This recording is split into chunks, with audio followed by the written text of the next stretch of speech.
नमस्कार. अशा लाईफस्टाईलमध्ये तुमचं अगदी मनापासून सगळ्यांचं स्वागत आहे. ज्यावेळेस घरामध्ये भाजीला नसतं त्यावेळेस काय भाजी करावं काही जर सुचत नसेल तर ही भाजी नक्की ट्राय करून बघा. ही भाजी खूप बनवायला सोपी देखील आहे आणि खायला देखील खूप चविष्ट आहे.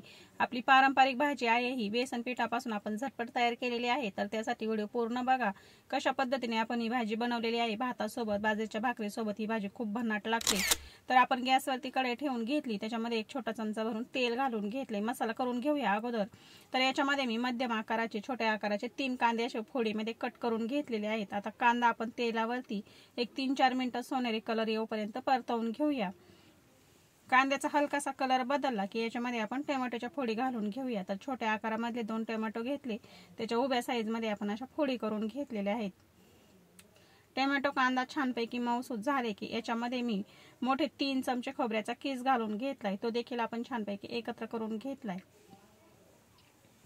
तर खूप सोप्या पद्धतीने झटपट तयार होणारी ही बेसन पिठाची भाजी तुम्ही देखील नक्की बनवून बघा. आपली पारंपरिक रेसिपी सुद्धा आहे आणि ही भाजी खूप छान लागते. बाजरीच्या भाकरीसोबत अप्रतिम लागते ही भाजी. तर आता मी याच्यामध्ये कोथिंबीर घालून घेतली.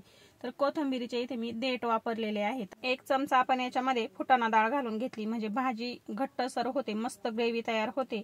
तर बघा आता हे छानपैकी एकत्र करून झालेलं आहे आणि मस्त असे टोमॅटो मऊसूत झालेत. कांदा देखील आपला छानपैकी परतून रेडी झालाय. मसाला आपला झालेला आहे. गॅस बंद करूया. मसाला थंड झाला की थोडंसं पाणी घालून याचं वाटण करून घेऊया.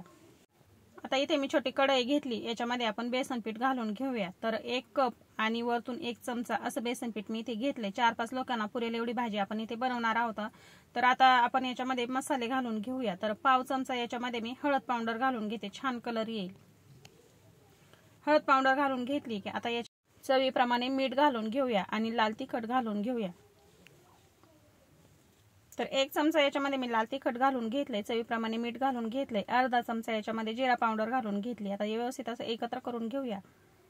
तर चमच्याने मसाले संपूर्ण घातलेले पिठामध्ये एकत्र करून घेतले की याच्यामध्ये आपण आता 1 चमचा तेल घालून घेतलेला आहे. तेल घालून घेतलं की पीठ व्यवस्थित असं आपण हाताने आता एकत्र करून घेऊया.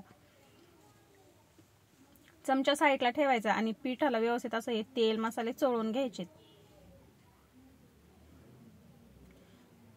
तर आता हे व्यवस्थित असं एकत्र करून झालं की याच्यामध्ये अगदी थोडंसं आपल्याला पाणी घालून घ्यायचंय. खूप पाणी घालायचं नाही आणि हे पीठ आपल्याला खूप पातळ बनवायचं नाही. घट्टसर असं हे पीठ आपल्याला भिजवून घ्यायचं किंवा मळून घ्यायचंय.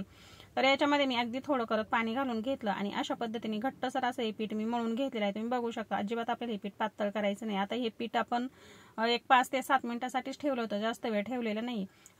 तर आता थोडं थोडं करत पीठ घ्यायचं आणि हलक्या हाताने बघू शकता. आपल्याला याला आकार द्यायची गरज नाही किंवा जास्त मळून घ्यायची काहीच गरज नाही. जसं हातावरती येईल तसं थोडंसं सारखं करून घ्यायचं आणि अशा पद्धतीने थोडंसं लांब आकारामध्ये आपल्याला हे करून घ्यायचं. आपण कोथिंबीरीचे मुटके जसे बनवतो तशा पद्धतीचे आपण लांब असं बनवून घेतलेले आहेत. बघा खूप जास्त पीठ घ्यायचं नाही, खूप जास्त जाडसर करायचे म्हणजे ज्यावेळेस आपण भाजीमध्ये शिजवून घेऊ ना त्यावेळेस ते आतून कच्चे राहू शकतात. तर बघा या पद्धतीने आपण बनवून घेतले. तुम्ही हवा असल्यास आपण भजे बनवतो त्या पद्धतीने सुद्धा गोल गोल तेलामध्ये सोडू शकता. तर हे दिसायला खूप सुंदर दिसतं, त्यामुळे आपण या पद्धतीने करून घेतलेत. तेल गरम झालं की तेलामध्ये जेवढे बसतील तेवढे आपण तेलामध्ये सोडून घेतले आणि मध्यम गॅसवरती छानपैकी आपण आता कलर येऊपर्यंत तळून घेऊया. तर खूप छान लागते याची भाजी, तुम्ही नक्की बनवून बघा. झाऱ्याने उलट पलट करत राहूया म्हणजे चव बाजूने व्यवस्थित असे छानपैकी तळले जातील. मध्यम गॅसवरती आपल्याला तळून घ्यायचे, फुल गॅसवरती नाही तळायचे. तर बघा आता मी छानपैकी तळून घेतले. त्याला मस्त कलर आलाय, काढून घेऊया आणि राहिलेले ह्याच पद्धतीने आपण तळून घेऊया. तर बघा किती मस्त असा कलर आलेला आहे आणि तेलामध्ये सोडल्यानंतर ते अजून मोठे झालेत. भाजीमध्ये सोडल्यानंतर ते अजून मोठे होतील. तर त्याच्यापेक्षा आपल्याला थोडं थोडं करतच पीठ घ्यायचं आणि अशा पद्धतीने थोडंसं लांब आकारामध्ये याला बनवून घ्यायचं. खूप जास्त मोठे करायचे नाही कारण की तळल्यानंतर आणि भाजीमध्ये सोडल्यानंतर ते खूप मोठे मोठे होतील. आता तेल बघा ह्या पद्धतीने मी तळून घेतले संपूर्ण. तेल आपण जास्त ठेवलेलं होतं तर आता तेल आपण कमी करूया म्हणजे याच्यामध्येच आपल्याला भाजी बनवता येईल. दुसरं भांडं भरवायची काहीच गरज नाही. तेल कमी केलंय. 1च चमचाभर तेल आपण कढईमध्ये शिल्लक ठेवलंय. गॅस सुरू केलाय. आता याच्यामध्ये आपण खडे मसाले घालून घेऊया. तेजपत्ता, स्टार फूल, लवंग, मिरे, हिरवी विलायची, मसाला विलायची आणि दालचिनी असे तमालपत्र हे सगळे खडे मसाले आपण थोडे थोडे घालून घेतलेत. खूप छान चव येईल. आता इथे मी सुके मसाले घेतलेले आहेत. तर धना पावडर घेतली, हळद पावडर घेतली, लाल तिखट घेतलंय, किचन किंग मसाला घेतलेला आहे आणि गरम मसाला घेतलेला आहे. असे मसाले तुमच्याकडे जे रोजच्या भाजीमध्ये तुम्ही वापरता तेच मसाले आहेत हे. तर आता हे मसाले आपण तेलावरती परतवून घेऊया. गॅस कमी ठेवलेला आहे म्हणजे हे मसाले करपणार नाही. आता मसाल्याचं वाटण करून जे घेतलं होतं आपण थोडंसं पाणी घालून ते वाटण मी याच्यामध्ये घालून घेते. थोडंसं वाटण मी शिल्लक ठेवलंय, तर ते वाटण फ्रीजमध्ये ठेवलं तर त्याच्यापासून मी दुसरी भाजी देखील बनवू शकते. वाटण खराब होणार नाही, कारण की आपण छानपैकी परतवून घेतलेलं आहे तेलावरती त्याच्यामुळे. तर आता ते वाटण मी साईडला ठेवलंय. आता मसाल्यामध्ये आपण चवीप्रमाणे मीठ घालून घेतलंय आणि छानपैकी मसाला परतवून घेऊया. तर मसाल्याचा कलर तुम्ही बघू शकता. इथे मी मध्यमच गॅस ठेवलाय आणि सतत मिसळत राहिलेले आहे, म्हणजे मसाला अजिबात करपलेला नाही आणि याच्यावरती मी झाकण नव्हतं ठेवलं. आता याच्यामध्ये आपण गरम पाणी घालून घेतलंय, म्हणजे काय होईल की मसाला छानपैकी असा एकजीव होईल आणि याला छानपैकी तेल सुटेल. मसाला परतवून झाला की याच्यामध्ये आपल्याला गरम पाणी घालून घ्यायचं, म्हणजे भाजीची चव बिघडणार नाही आणि रशाला खूप पटकन उकळी येते. आता एक उकळी काढून घेऊया. तर बघा, रशाला उकळी आलेली आहे. आता आपण तळून घेतलेले हे वडे याच्यामध्ये सोडून घेऊया.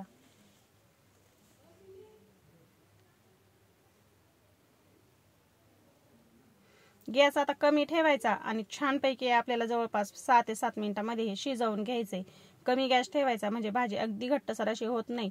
आपण याच्यामध्ये गरम पाणी घातले त्याच्यामुळे पटकन शिजते भाजी, त्याच्यामुळे आपल्याला गरम पाणी घालायचं. भाजीची चवही बिघडत नाही आणि पटकन भाजी आपली शिजते. तर आता आपल्याला हे छानपैकी शिजवून घ्यायचे, तर त्यासाठी कमी गॅस ठेवू आणि 6 ते 7 मिनिटांमध्ये छानपैकी शिजवून घेऊया.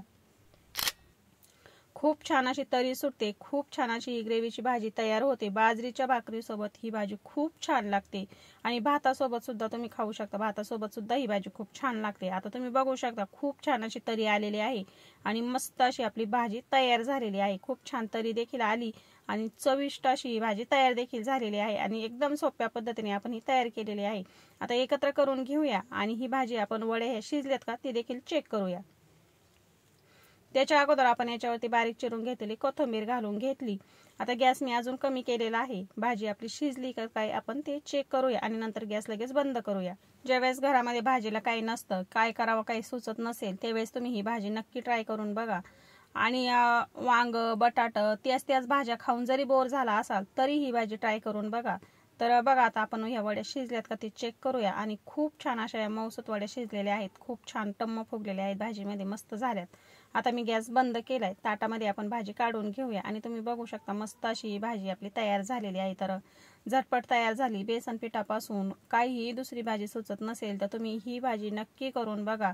खूप छान लागते. भातासोबत, भाकरीसोबत, चपातीसोबत कशासोबतही खा, अप्रतिम भाजी लागते. तर अशा पद्धतीने आपली झटपट भाजी इथे तयार झालेली आहे. आपल्या आईच्या आजीच्या हातची तुम्हाला नक्की आठवण येईल, कारण की त्यांच्या हातची आपण ही भाजी खाल्लेली आहे. मी सुद्धा खाल्लेली आहे माझ्या आईच्या हातची भाजी, सासूबाईंच्या हातची भाजी मी सुद्धा खाल्लेली आहे. तर भातासोबत ही भाजी खूप छान लागते, मुलांना देखील आवडेल. तर बघा, अशा पद्धतीची बेसन पिठापासून झटपट अशी आपली ही भाजी तयार झालेली आहे. या पद्धतीने नक्की बनवा आणि बनवल्यानंतर खाल्ल्यानंतर मला कमेंटमध्ये नक्की सांगा भाजी कशी झाली होती ते. तर आजचा व्हिडिओ कसा वाटला मला कमेंटमध्ये नक्की सांगा. तुम्हाला जर हा व्हिडिओ आवडला असेल तर व्हिडिओला एक लाईक नक्की करा. चॅनलवरती नवीन असाल तर प्लीज चॅनल सबस्क्राईब करा. व्हिडिओ बघितल्याबद्दल अगदी मनापासून सगळ्यांना धन्यवाद.